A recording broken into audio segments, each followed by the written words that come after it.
Hello and welcome to the Angry Microwave. I am Brad, and as always, I'm joined by the editor of theangrymicrowave.com, Callum. Callum, how you doing? I'm fine. How are you, Bradley? I'm very well. We're just coming into 2020, and we are today talking about our favourite films of 2019.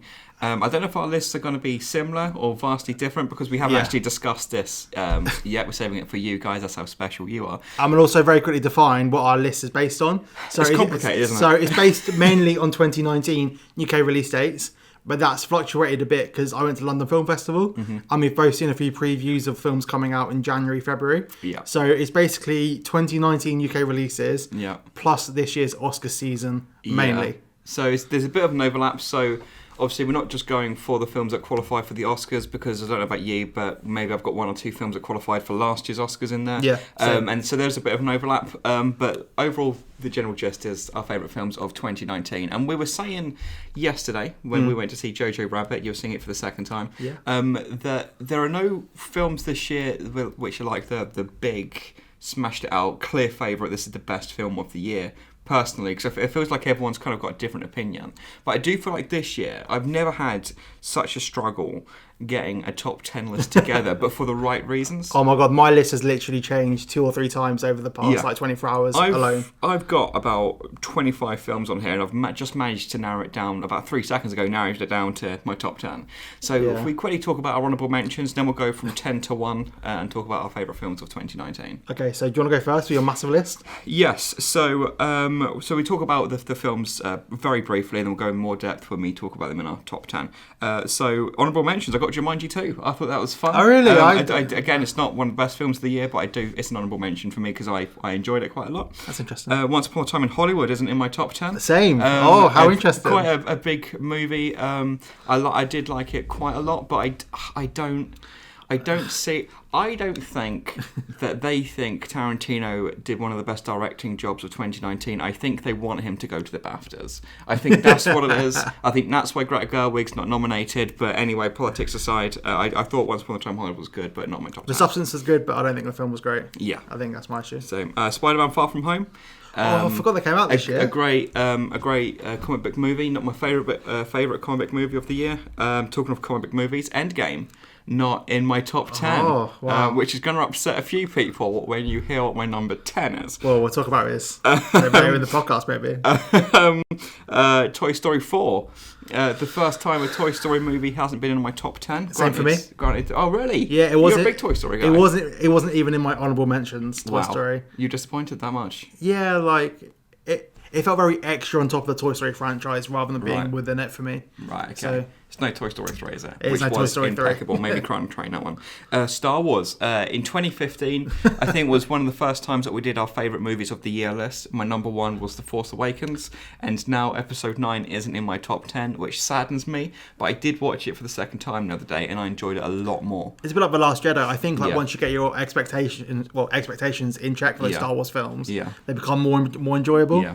So, yeah. I can't wait for the 2025 edition where we're like, I can't believe people don't like the Disney Star Wars trilogy, because we're probably going to end up loving it. The Irishman. I am a massive Scorsese fan. He's the reason that I make movies. He's the reason I talk about movies. But The Irishman isn't in my top 10, and I'm guessing we'll talk about that movie a little bit later on. We made it. I've got loads. How have you got? Hustlers. Hustlers isn't in my top 10. I love that movie. I thought that was great, but not in my top 10. Two Popes, which I watched today. Become a spin-off podcast. I know. But that's how good this year was for film. I'll wrap it up. Thanks for joining us. The Two Popes I watched today came out in 2019. I thought it was a great film, but as we said on the journey on the way over to this podcast, I think the actors kind of carry that movie. But it is a good movie. Frozen 2 was in my top 10 for so long. Oh, I thought it was great. Love Frozen 2. Yeah, I mean, like, we shouldn't be saying this as, like, 20-year-old guys, but, like, Frozen... 20-year-old? I'm almost 30, mate. You still got a 2-star for your age. Honestly, I think the Frozen franchise goes from strength to strength. Yeah. And I still can't believe that The Lion King... it's beaten the Frozen this year, which it doesn't deserve to. No. No, but Frozen 2 was the best movie. Lion King, not in my top 10. And Doctor Sleep, until 3 minutes ago, was in my top 10. Doctor Sleep was in my top. It was in my top 5 for a very long time. I think it was definitely one of the most interesting films this year by a long way. Like if we were doing interesting films, it definitely would have been in my top 3. It felt like it did a lot of stuff that no other film's done this year. Yeah. No, so. I thought it was a strong movie, but all of those, there must have been 15 movies I just talked about. None of them are in my top 10, but that's how I think how strong this year was for movies. But anyway, do you have any honourable mentions that I didn't mention? Well, I've been a bit more strict this year. I only done 3 honourable mentions. Okay. So coming up at what would be number 13? Yeah. Parasite. I really, really enjoyed Parasite. It was just there were like 10 other better films for me. Right. Still, it's got quite a late release. It's not released until mid-Feb here. Right. Okay. So that's after the BAFTAs. So it's nominated for BAFTAs, right, but it hasn't got a UK release. So that makes perfect sense. Yeah. BAFTA's so white. Go on. So yeah, I really enjoyed it. It was proper kind of like Hustlers kind of film, and I really it's a great film. Yeah. It just wasn't in my top 10 for me. Okay. Coming at number 12, very weirdly, and I'll be surprised to see this on anyone else's list, the comedy Instant Family with Mark Wahlberg. Really? I really enjoyed that film. Right. And I feel like it was probably one of the best comedies I've seen this year. Right. One of the best, and maybe another one. Okay, right. I just really enjoyed it. It was a really good feel-good film, and I was kind of just struck about how this film just kind of slept. I mean, it just came out in the UK, and it was one of my top films this year. I watched it the other day. I do think that every time I see Rose Byrne, she's incredible in everything. Oh yeah, she can do comedy, she can do the drama. She is great.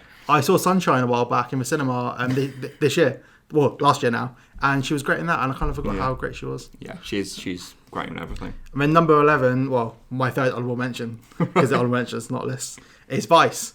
Vice is one of those weird films that came out quite late for us. Yeah. But it was in the award season last year, Yeah. so I kind of placed it in my honourable mentions box. Well, maybe we'll talk about that a little bit more detail later on. So those are our honourable mentions. Between us, there's probably about 20 movies we just talked about. So let's go straight into. How long are we into this? 20 minutes into the podcast. Let's go into the top 10 movies that we have for 2019. If you want to start off with your number 10. So number 10, Uncut Gems. Uncut Gems. Really? Have you seen Uncut Gems? I haven't seen it. In case you haven't noticed, or in case you haven't picked up the subtle hints that Callum's been dropping in the last few podcasts, he went to the London Film Festival. Is this where you saw Uncut Gems? It was a surprise screening at London Film Festival. Okay. And it was a fucking ride, not to swear. Right. It was probably one of the most anxiety-inducing films I've ever seen. Oh, okay. And the 2 hours flew by. Adam Sandler's great in it, and it just spirals out of control to a point where you're relieved when it gets to the conclusion. Right. Which is quite a conclusion. So is it quite a sweaty palm kind of film? Yeah, definitely. And I feel like seeing it in the cinema is the perfect way to see it. You're kind of trapped in with everybody else, and you're all in the same situation, watching it all unfold. Has that been released over here yet? It's released next week in the UK, I believe. Oh, okay. Well, then maybe I'll give that a crack if it's in your top 10. So yeah, I don't really want to speak much more about it because the twists and turns it makes. Yeah. Kind of is the film. Okay. Well, I was worried that Adam Sandler carried that movie, but that's not the case, you're saying. I mean, Adam Sandler is the movie in this case, so it's not as if he's carrying it.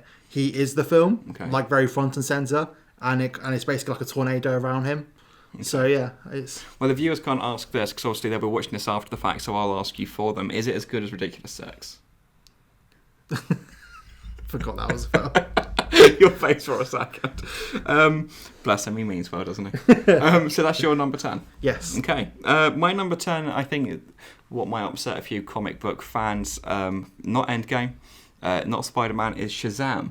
Shazam, for me, was probably one of my favourite comedies of the year, and I do look at it like it's a comedy. I was busting my gut just laughing so much in that movie. I think it's got great heart. I'm looking forward to seeing what they do next. I'm really fascinated to see how they tie this in with Black Adam, because I'm not sure how Dwayne Johnson's going to fit in this universe. But I think it's fascinating, and I had a great time with it, and not much more to say now. So you put Shazam over Endgame? I did, because I've watched them both since, and I think the best experience, or the second best experience, the third best experience I had in the cinema this year, in terms of spectacle and just taking my breath away, was Endgame. I do feel like that kind of lost a bit of its appeal on second viewing, especially when watching it at home. Whereas watching this at home, like most comedies, it doesn't matter what screen you watch it on, it's funny. And that's why it kind of just held up a bit more than Endgame for me. Cool. So what is your number 9? So number 9, we've already spoken about it. It's Scorsese's Irishman. Oh, okay. So I'm a bit conflicted in this list. So I saw it, not to brag, At the London Film Festival. It was introduced by De Niro, Al Pacino, and Scorsese. And it was so the room was very hyped. Yeah. And I feel like that probably gave me a better experience. I'm yet to see it again, so it may drop down or it may even go up.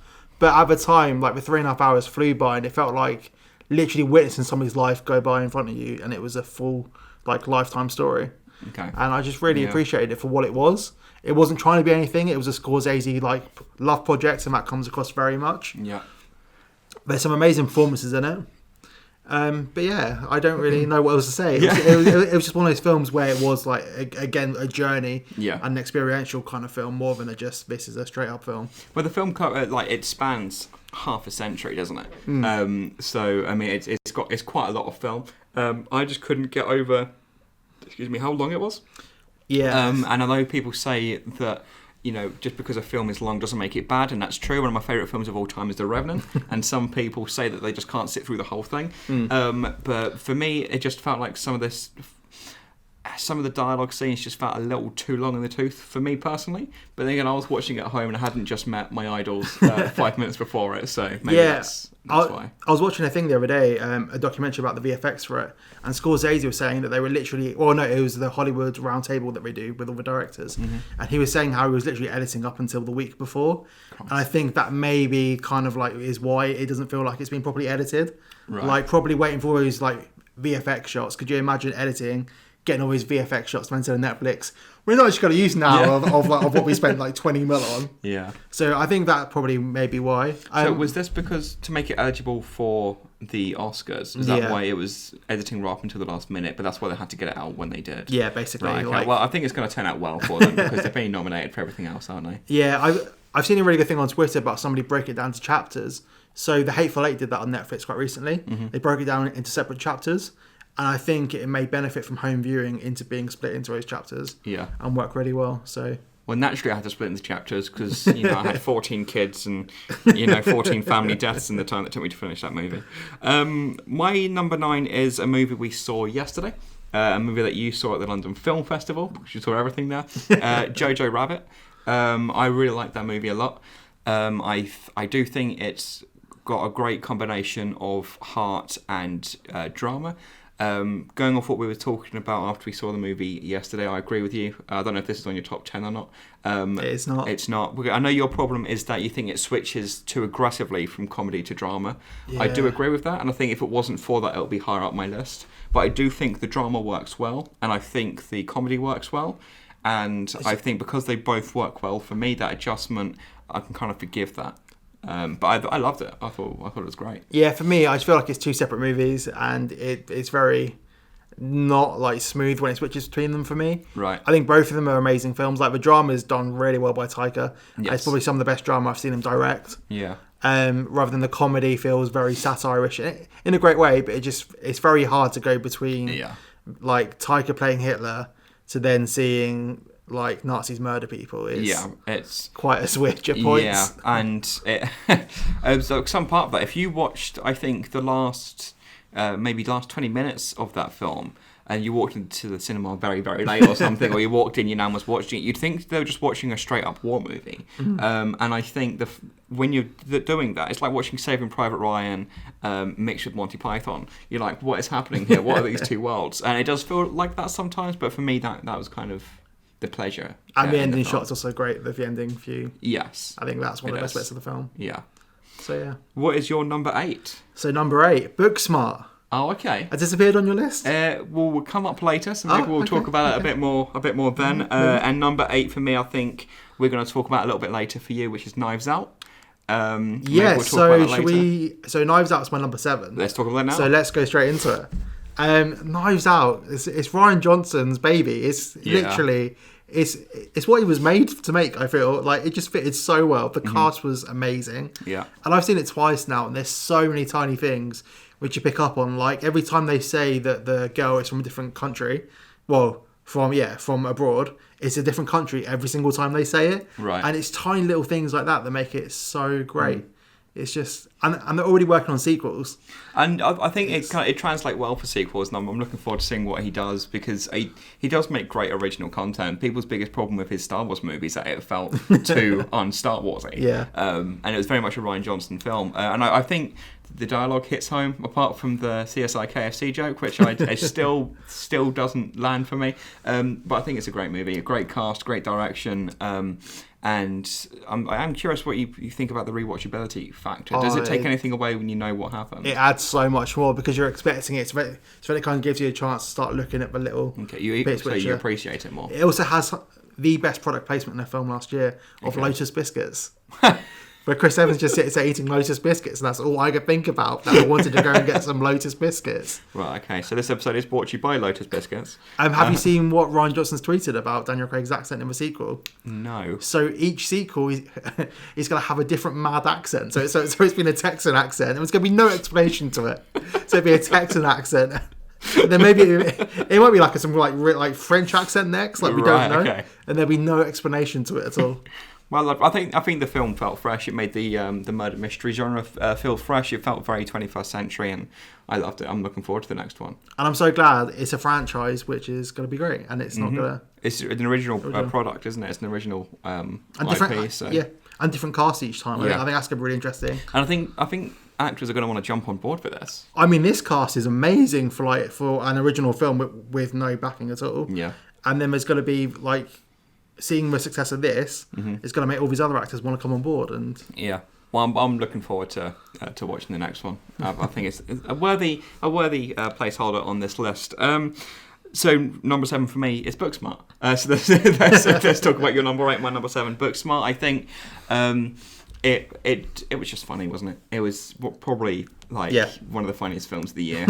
It worked. I think the drama worked. I think the performances are great. Everybody's great in it. And it felt...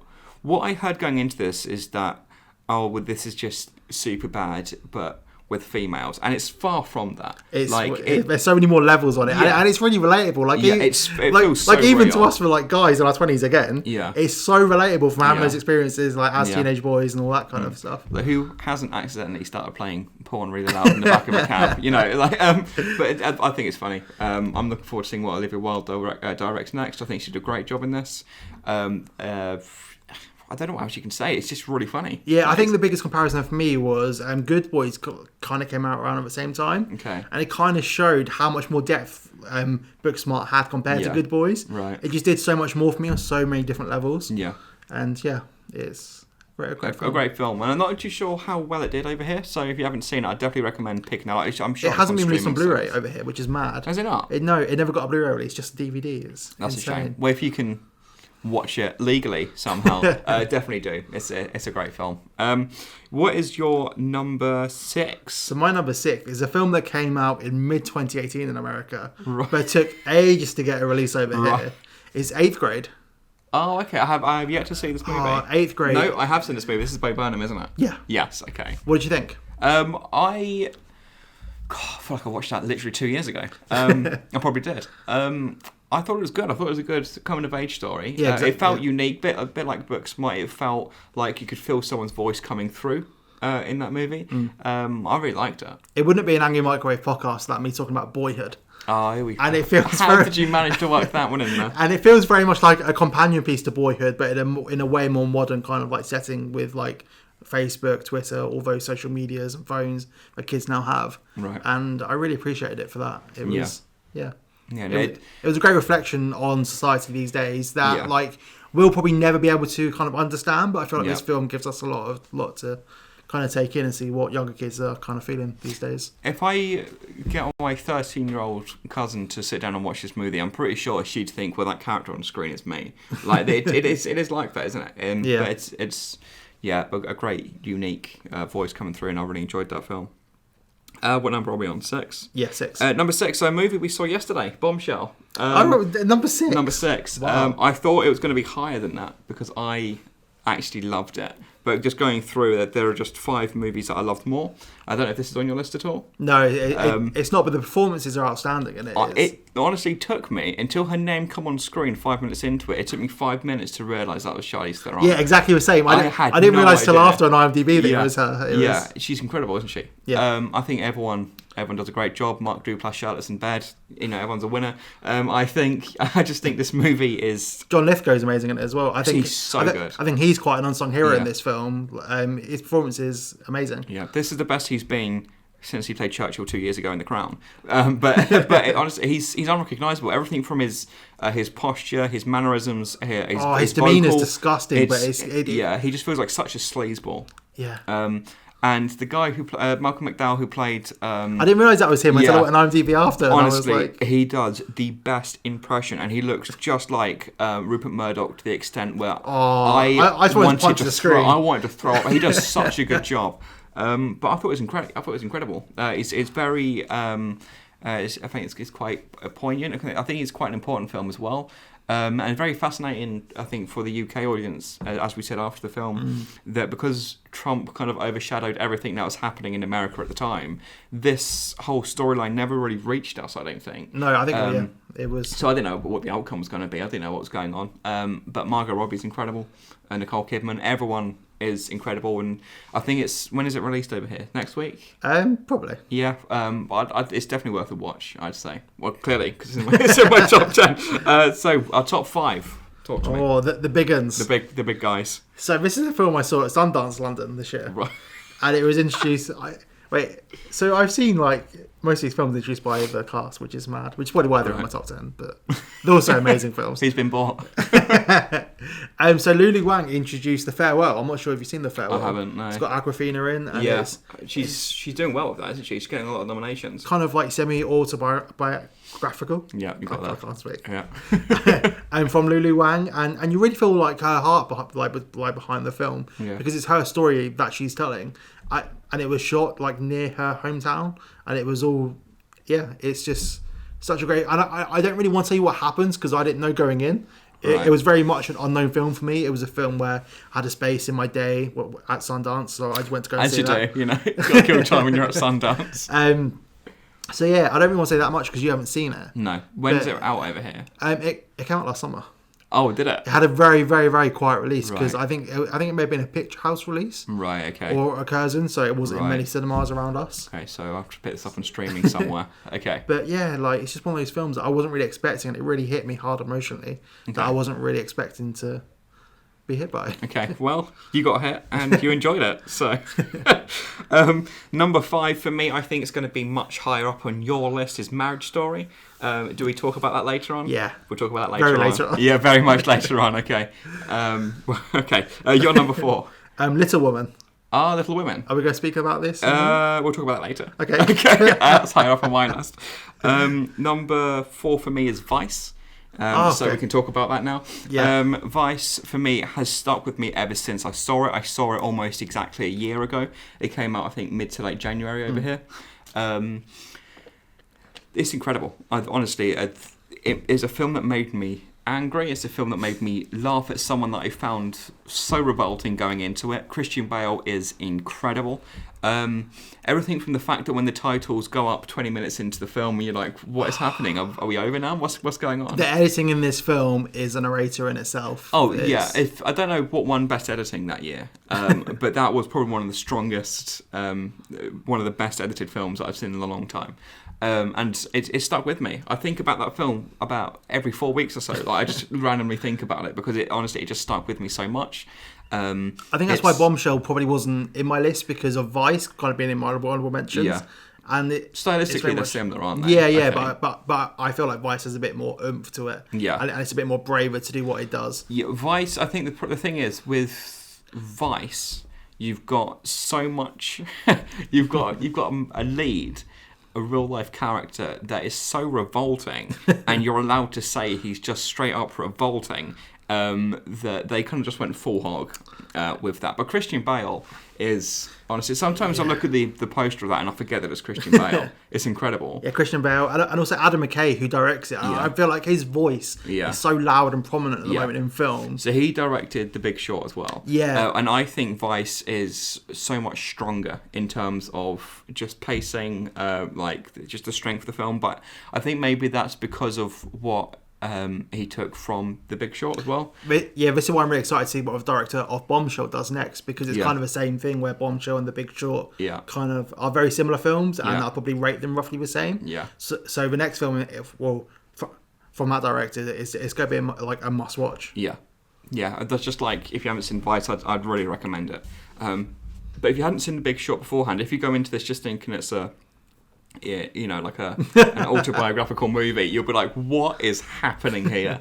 It's strong. It's so strong. And that's why it's my number 4. Your number 3. So number 3, this is a film I haven't seen on many other people's lists. Okay. And I doubt it's going to be in your top 3. Okay. It's Jordan Peele's Us. It's not in my top 3. I thought this was a fantastic film. It was a great follow-up to Get Out. Mm-hmm. I mean, I know it wasn't like really that critically acclaimed. Yeah. But I really enjoyed it, and I think it's a great film. Like Lupita Nyong'o. That one. Yeah. Her performance should be nominated for Oscars. She was. The fact that she's not being nominated for that is criminal. It's insane. She's so good. Everybody in this, like, their performances are so strong. Yeah. And there's no other film like this. It's so original. And it's one of those films where the more you rewatch it, the more you start to see like everything unfold kind of a bit more. And also like the score for it, I can just hear it in my head now. It's something else. It's just one film. I just can't really forget this film.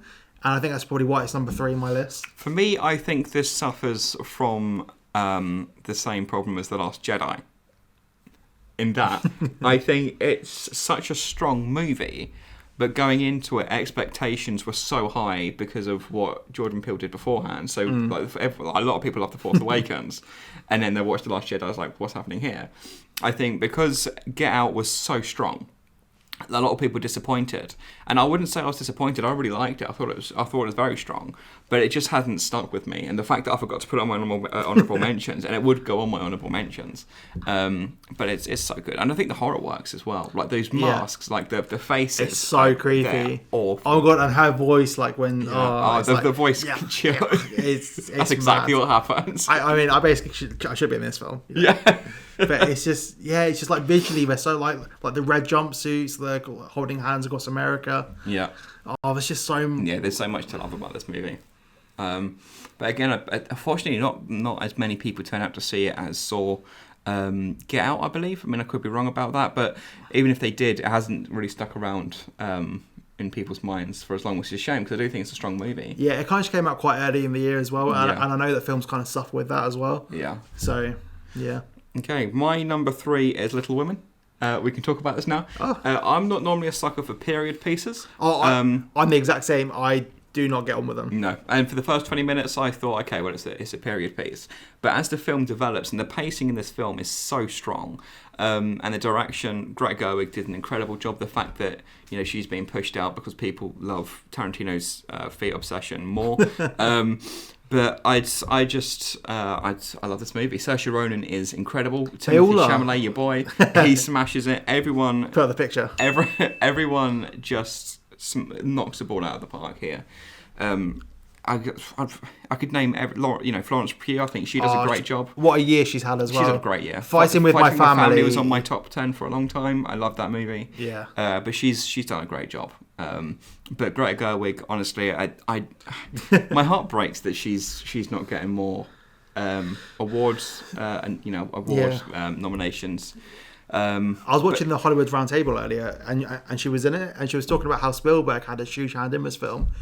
So Little Women and Lincoln are both set in the same year. So so Spielberg shared all of his research into lighting techniques.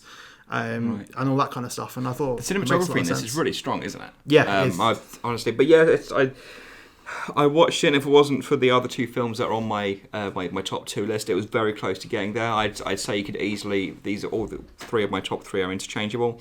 But that's why it's number 3 on my list. I do think it's incredible, and I hope it does well financially, because I really wasn't expecting it to be in my top 10. No, and it feels quite unique. It does feel like a unique voice coming through. Same as like we said with Bombshell and Vice. It feels like, I wasn't just watching a period piece. I was watching, an artist's interpretation of a period piece. And it felt like a really modern story, which was really odd experience. And, yeah.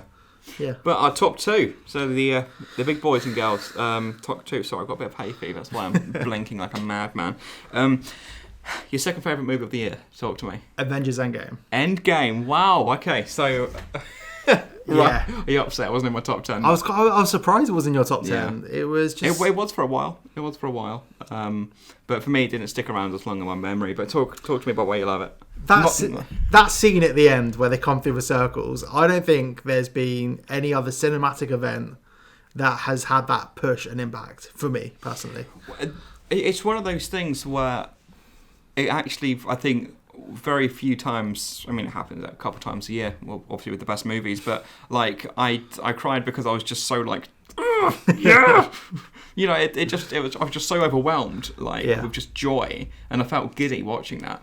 And I think that's probably it's my second favourite cinematic moment of the year. I'll talk about my favourite moment in the film with my number 1, but it's that moment it was incredible. Had so much oomph to it, and like Downey Jr.'s performance in it, like it just felt like a full combination of everything coming together at once. And I know it's been said plenty of times before, so I won't talk about it that much. But like, having all those films behind it, it just added so much weight to it, and it felt like such a conclusion that I don't think we'll get for like decades to come. I can't imagine them doing a film like this in any saga, really, for like the next like 10, 20 years. Like I can't imagine it happening in Star Wars, because I felt like Rise of the Skywalker tried to have that moment at the end and it didn't really work as well. Fast and Furious, let's all drive our cars together. Like I just can't imagine like a film like Endgame that has so much like history and backing all coming together in this one giant battle. Okay. And it just felt Yeah. And in a way, obviously I'm a comic book guy. Give me as many comic book movies as you can. But I do think it's almost a shame that we're getting more Marvel movies after this, because that was almost a perfect conclusion. I'm not complaining, because I want them forever. But it is such a strong film. But again, what hasn't already been said about Avengers Endgame? It's what I mean at this point. Like, I don't need to drill it down anymore. It was just one of those films which we probably won't get for like another 10, 20 years. So that was your number 2? Yep. Which means I think I know what your number 1 was, which we'll talk about later. My number 2 is Joker. Oh, really? I was so in love with this movie. It gave me goosebumps for just, social awkwardness. It just, there are moments in this film that made me feel giddy. There are moments in this film that made me want to cry for the lead. I think Joaquin Phoenix, that probably is one of the best performances that we've seen this year that wasn't from Adam Driver, because he's been smashing it out the park with everything he's doing, which I think we're going to talk about shortly with you. Maybe. But I just love this movie. I know they're talking about a second one, which I don't know how I feel about that. But just as a guy who, like I said, grew up watching Scorsese movies, and Scorsese's the reason why I want to make movies. It borrows a lot from the early Scorsese arsenal, but I think it's great. What more can you say? I think it's just an incredible movie. My second favourite of the year, which leads to our number 1 for you. Can I have a guess? Maybe. Is it Marriage Story? It is Marriage Story. Right, go on, run away. So where do we start with this film? Adam Driver, phenomenal. Noah Baumbach, I can never say his name properly. Baumbach. You know the guy. His dialogue is just so on point. Yeah. It's so Aaron Sorkin-y in that every single break is in the script. Yeah. Like where we talk over each other, it's all planned out. And that's where the strength of the script and the direction comes in. Like you said, like it feels so natural that I couldn't help but assume that a lot of that was improvised, but it wasn't. Yeah, the amount of interviews that I see where they ask him, is it improvised? He's like, no. Yeah, just, like give me some credit. Adam Driver and Scarlett Johansson are just a power couple in this film. Like, they're both so strong as each other. I mean, needed to be as strong as each other to bounce those performances off. It's heartbreaking. It's also quite warming at some points. What I love about this is that it kind of takes the traditional, like this is who's right, this is who's wrong, this is the situation. And every time it was a different character's point of view, I was like, well, the other character's an arsehole. The other character's completely wrong. And then when it jumped to the other character, I'm like, well, no, he or she's an arsehole. Like, I just thought it was great. It was real. And because it felt real, that's why it's in my top 10 as well. It just, it was hard to watch. Yeah. As a child of divorced parents. Same. Big up. It just felt real. And they felt like, I don't know. I don't know if there are much better performances other than Joaquin Phoenix for me. But no, it's such a strong film, isn't it? Yeah, I think this is the year of Adam Driver. I feel like the whole world has kind of woken up to his talent. Yeah. And this film shows it off so much. And I'll be really, really disappointed if he loses out to Joaquin Phoenix in The Joker for Best Leading Actor. Okay. I'll be very disappointed. So you may see us fight out on the live streams of the Oscars that we may be doing. We'll literally fight. We'll fight. So anything more to say about...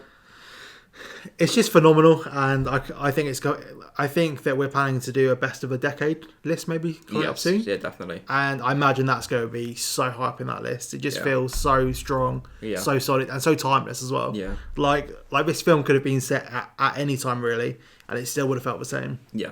And that's the thing. This, like you said, this could easily be a period piece. It feels like, our parents could watch it, our grandparents could watch it, and they could all relate to it. But yeah, a great choice. Yeah, almost as good as my number one, which you haven't mentioned. Oh, what have I forgotten? This movie, I don't even know if you probably didn't like it. This movie for me, it's a musical, which are hit and miss for me. It's based on my favourite musician of all time. It's got a great, strong lead performance, who just won a Golden Globe for Best Performance in a Musical. It was Rocket Man. Oh, I love Rocket Man so much. And I cried like an absolute baby whose parents are getting divorced, right? When it was the actual Rocket Man sequence where he goes from having his his body pumped because he's just had an overdose, and then he's literally thrown onto stage to perform. And just to know that this is what happened in real life, but it's done through like a big emotional musical sequence. I was gone. Like I couldn't help it. But I just think it's magical. I think it's lovely. I think it's heartbreaking, and I think it's probably one of my favourite films of the decade. Hence why it's number one. But all the elements just came together for me. I thought it was incredible. Taron Egerton was phenomenal in this too, and he actually sung, which is why I think this film has way more like respect. Well, I way more respect to it that Bohemian Rhapsody, where he didn't sing. Yeah, it's just Bohemian Rhapsody suffered for a couple of reasons. Obviously, with the whole Bryan Singer being a nonce, and like all of the surviving members of the band wanted equal screen time, which was ridiculous. So the editing was a mess. And obviously, Dexter Fletcher, he did Bohemian Rhapsody. He wrapped up Bohemian Rhapsody. So I think he may have learnt a lot from that film and brought it over to Rocket Man. Definitely. So it's not in my top list. Yeah. It's not a bad film. I really enjoyed it. It just wasn't up there for me. I think the main disconnect that I had with Rocket Man was it's kind of like a biographical story, but he doesn't write the lyrics, and the film's quite open about that. Right. And I think that's probably where I have a disconnect with that film, that it's not in my top 10, because I'm kind of like, it's a life story about him, but the words in his songs, which are used throughout, aren't written by him. Right. And the film's quite loud about that, so that's probably where I kind of struggled a bit. That's what worked for me, because for me the film was about his relationship with Bernie, when they, with his songwriter, and that's what the film was based upon, and that's the story that they tell, and it just worked for me. All the elements worked for me. You've got a kid who's come from like an abusive childhood, and that kind of feeds into his addiction when he grows up, and he's whimsical, and he's obviously he's out, he's gay, and he's very open about it in a time where it's difficult to do that, especially in show business or with a working class family. I just think all of those elements just came together, and I loved it from start to finish. There's not one weak moment for me personally. I really like how different our lists are this year. Yeah. And that there's lots that I didn't include and lots you didn't include. Yeah. And I felt like it kind of shows how strong this year was. Yeah, I think it's a very strong year for films, yeah. In that we've got very different lists, and we kind of liked each other's films as well. Yes. And we kind of forgot about those films. I thought that was Really powerful. Yeah. So a very strong year for films. None of us struggled for a top 10, hence why I rambled on for 20 minutes about my. So do you want to run down from your top 10? Oh Christ, I've got to find a way now. Okay, so my top 10, if you want to go first. Uncut Gems, number 10. Yeah. Then The Irishman, Booksmart, Knives Out, 8th Grade, The Farewell, Little Women at number 4, Us at number 3, Avengers Endgame at number 2, and Marriage Story at number 1. A good list. Almost as good as Shazam at number 10, Jojo Rabbit at 9, Knives Out at 8, Booksmart at 7, Bombshell at 6, Marriage Story at 5, Vice at 4, Little Women at 3, Joker at 2, and Rocketman at number 1. Let us know what you thought of the list, and also what your favourite movies of the year were, because we had so many honourable mentions, but I forgot to include us on it. And so let us know what your favourite movies of the last year were. And I think we're going to do a top 10 movies of the decade list. Yeah. Maybe without the honourable mentions, just because Could you imagine? It would go on for hours. But yeah, thank you for joining us. I've been Brad.